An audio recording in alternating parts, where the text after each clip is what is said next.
A mata se agita. Vai ser cortada, traçada, devastada pelo trem. O comboio marcha veloz. Bicho fumegando, engolindo as terras dos poceiros, os pinheiros, com seus dentes de ferro. A mata se agita. De repente, com os dormentes da estrada, chegam engenheiros, capatazes, trabalhadores, malandros, facínoras, gente difusa e nômade. Espalha-se pelo Planalto. A mata se agita, se descabela, grita. Tudo pertence à companhia! A serraria estrangeira! A turba foge, exasperada, perdida, correndo louca sobre os trilhos do trem.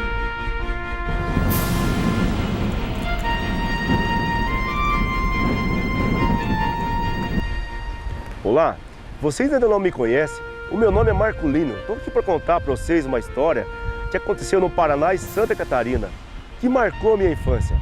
Vocês conhecem a Guerra do Contestado? Pois eu morava aqui na região, tinha 11 anos e vi boa parte dessa guerra acontecer. Vou puxar aqui na minha memória os motivos dessa confusão.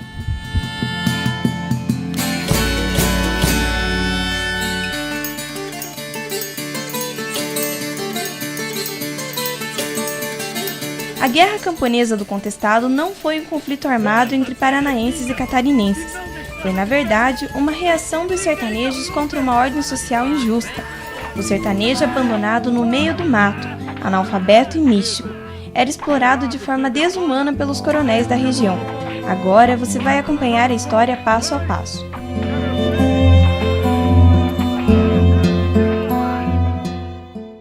Nós estamos vivendo um período da história extremamente longo, de quase 400 anos, onde toda essa área contestada já tinha problema de divisa entre a coroa portuguesa e a coroa espanhola.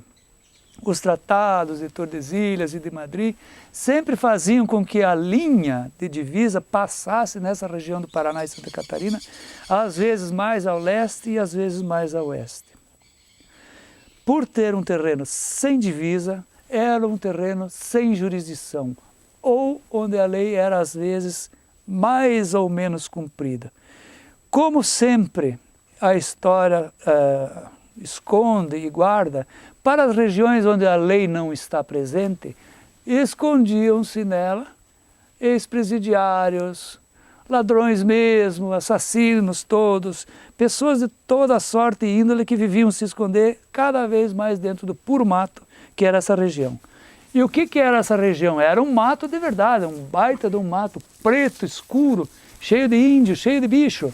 E nesse lugar ficavam estacionados e moravam como poceiros esses primeiros habitantes da região.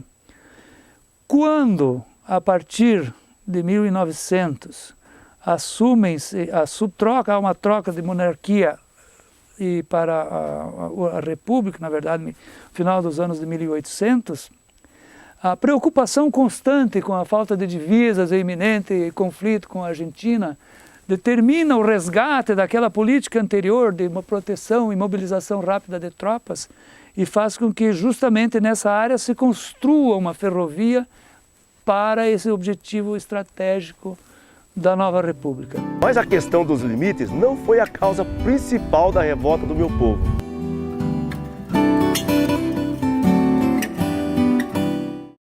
A vida econômica da região onde os sertanejos viviam se baseava na criação de gado e na extração da erva mate, uma atividade importante para atender às necessidades locais. A sociedade era regulada pelo coronel. Ele era o chefe político do município, tinha todo o poder econômico e também obtinha vários hectares de terra ilegais. E ainda, para se tornar popular, se apresentava como o pai dos pobres.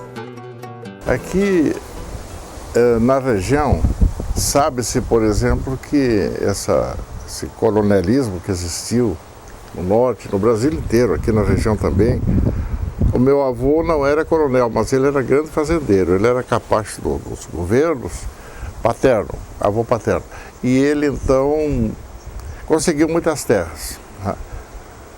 O meu avô materno, este, ao contrário, ele integrava o outro lado, né? O lado dos sertanejos. Então, eles foram, por assim dizer, contrários, adversários, né? Antagonistas no evento, embora não tivessem brigado um com o outro. Em 1911, minha família e muitas outras foram expulsas de suas terras, e isso era ilegal. Os políticos recebiam dinheiro da Brasil Highway e, com isso, convenceram as autoridades paranaenses e catarinenses da legalidade dos atos. No ano de 1911, os sertanejos começaram a ser expulsos de suas terras. Os coronéis também se beneficiavam. Ao saberem da valorização de certa área, compravam as terras a preços baixos dos governos estaduais, expulsavam os poceiros e mais tarde revendiam para a madeireira a preços bem superiores. No primeiro momento, quando a Lumber entra na região, ela não ganha terras, que nem pensam, ela compra terras para a retirada do pinheiro, que era a base de alimentação desse homem primitivo. Tanto para si, o pinhão, durante 6 meses do ano, é a fonte básica de alimentação. Quando a Lumber entra para derrubar o pinheiro, ela pega na ira do caboclo. O segundo é a Estrada de Ferro. Essa ganha as terras e manda os caboclos saírem da região. E daí você é desalojado da terra que você habita. E nós sabemos que isso, contra uma civilização, é um crime, né? Então o caboclo também se revolta. Os sertanejos ou caboclos assim conhecidos eram homens simples, que moravam em casas rústicas e estavam acostumados apenas com a vida no campo. Logo, ficaram incomodados com a movimentação da ferrovia e o desmatamento da região. Com a chegada da ponte, a ponte ferroviária, chegaram também os trilhos na região contestada dos estados do Paraná e Santa Catarina. Com a passagem dos trilhos, foram feitas cessão de terras para a companhia de Farquhar, de 15 quilômetros de cada lado desses trilhos, e com isso foram retirados desta região os sertanejos que ali viviam, tendo posse desse terreno por vários anos. Essa época favoreceu o aparecimento de uma liderança religiosa de caráter messiânico. Diante da crise e insatisfação popular, ganhou força a figura do beato João Maria de Agostini, que trazia consigo, além de religiosidade, um misticismo inconfundível. Conforme aparecia, logo tornava a desaparecer, como se subisse ao céu para confabular com Deus. Deixava cruzes de cedro por onde passava. Após o seu desaparecimento, os sertanejos passaram a acreditar que ele voltaria, e por isso ele foi chamado de São João Maria. Meu pai aguardava ansioso pelo retorno do monge. O santo desceria das nuvens com o exército de São Sebastião, assim reestabeleceria o reino de Deus na terra. Acabaria com a injustiça, a fome e o dinheiro. O segundo monge era um homem de cor clara, baixa estatura, tinha cabelos grisalhos e barba comprida, vestido sempre com um hábito, andava a pé com uma malinha nas costas. Seu nome era João Maria de Jesus. Meu pai costumava falar com brilho nos olhos do padrinho São João Maria. Eu só o conhecia das imagens desbotadas que a mãe tinha na parede da cozinha.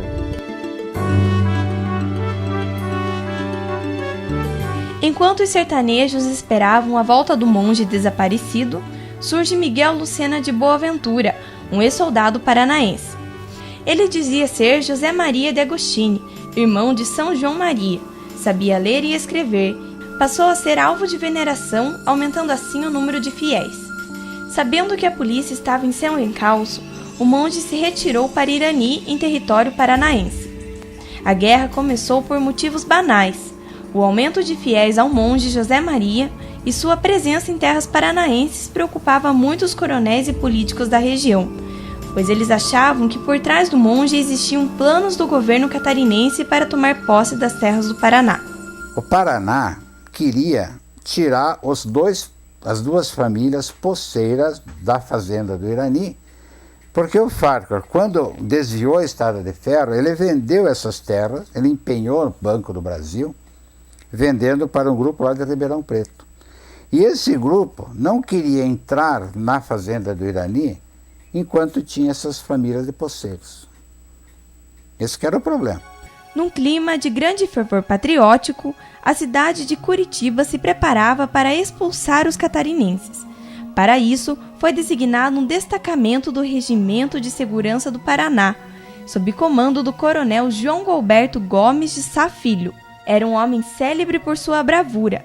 De olho em aumentar a sua popularidade, levou para Irani diversas cordas com as quais deveria trazer os bandidos amarrados.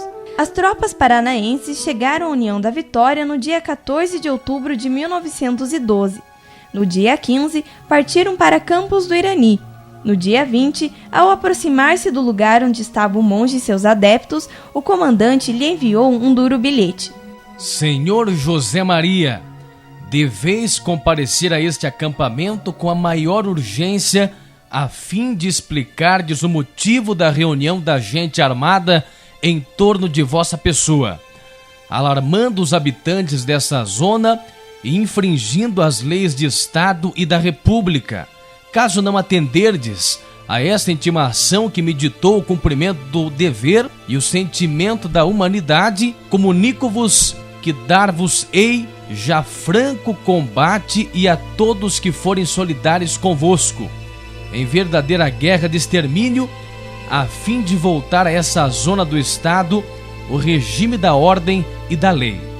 Avisai a todos que vos acompanhem que os considerarei criminosos. No caso de resistência, deveis retirar as mulheres e as crianças que aí estiverem.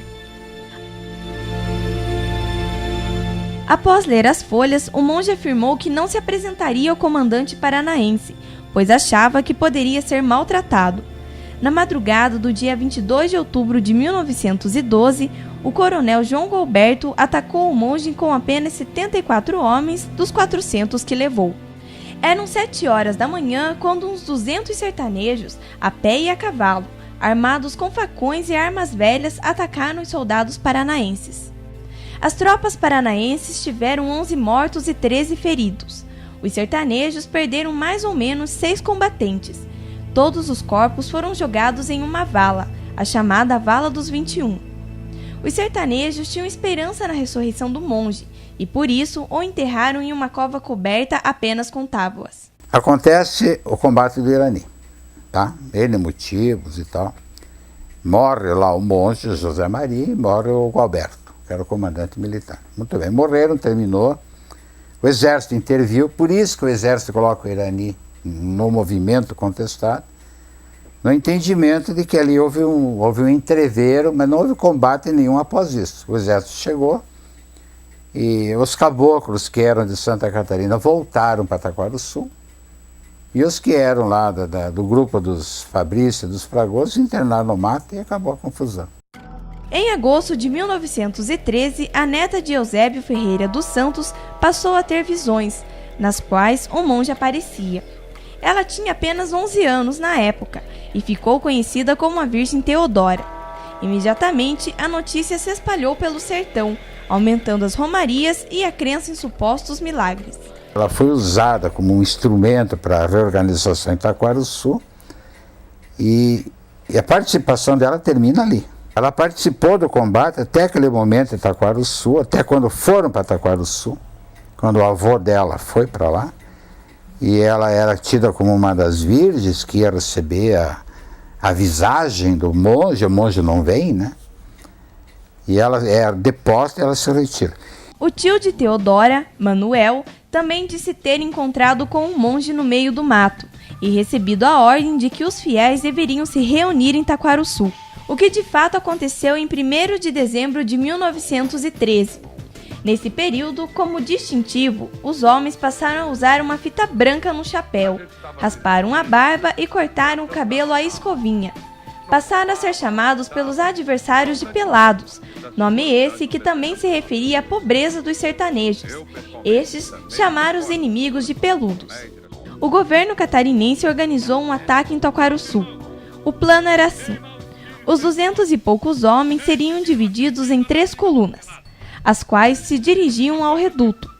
Este primeiro ataque das forças repressoras foi um desastre total. Uma das colunas nem chegou a avistar os sertanejos e bateram em retirada. As outras 2 colunas também se retiraram após rápidos tiroteios.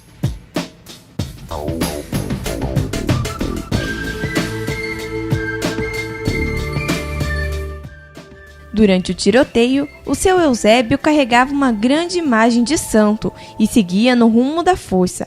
Acabou ferido por uma bala de metralhadora e morreu.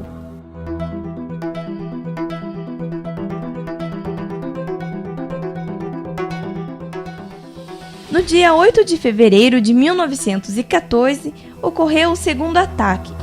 Os canhões lançaram sobre o reduto 175 tiros e as metralhadoras funcionavam a todo vapor. No reduto, casebres iam pelos ares, incêndios se propagavam. Os sertanejos tentaram reagir, mas só tinham facões e foices. Eu me escondi na mata, mas muitas mulheres e crianças se esconderam na igreja. Uma bala de canhão foi lançada, explodindo a igreja e matando a todos. Foi uma tragédia. Ao anoitecer, os sertanejos começaram a abandonar a cidade santa. No dia seguinte, as tropas entraram no reduto.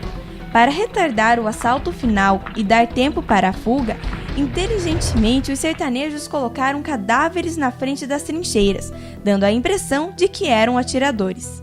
O estrago era pavoroso. Vi um grande número de corpos espalhados por todos os cantos. Nem tive coragem de olhar. Fiquei com pena das mulheres, das crianças que nem tinham um pedaço de terra para serem enterradas. Abracei forte a minha mãe.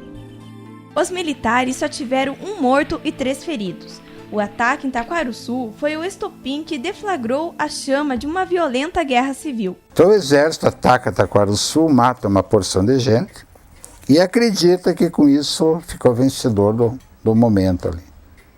Mas os caboclos tinham saído de lá.